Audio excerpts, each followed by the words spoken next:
बिस्मिल्लाहिर्रहमानिर्रहीम। अस्सलाम वालेकुम दोस्तों, मैं हूं हमज़ा और आप देख रहे हैं MTPK TV। इमरान खान ने कतर का दौरा क्यों किया और ये क्यों अहम है, इस वीडियो में हम आपको बताएंगे। इस वक्त पूरी दुनिया जानती है कि कतर के ताल्लुकात इस वक्त UAE के साथ बहुत ज़्यादा ख़राब है सऊदी अरब की वजह से। आपके लिए ये जानना बहुत ज़रूरी है कि UAE की सब गैस कतर से जाती है। कतर अगर चाहे तो अपनी सब गैस बंद करके 9 सेकंड में पूरे UAE को अंधेरे में डुबो सकता है।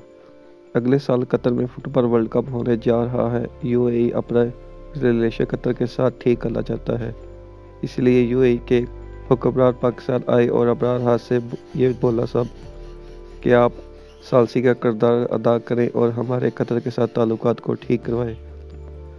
अब इमरान कतर गए इसलिए हैं कि किसी तरह इन दोनों के रिलेशन ठीक हो जाए और पाकिस्तान सालसी का किरदार अदा। आपके लिए ये भी जानना बहुत ज़रूरी है कि पाकिस्तान इस वक्त दुनिया में बहुत ज़्यादा मजबूत हो चुका है।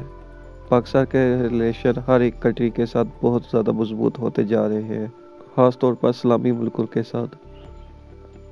इसके अलावा इमरान खान कतर में ये बात कर ले जा रहे हैं कि कतर में जो फुटबॉल का वर्ल्ड कप है उसमें पाकिस्तानियों को 1 लाख जॉब दी जाए।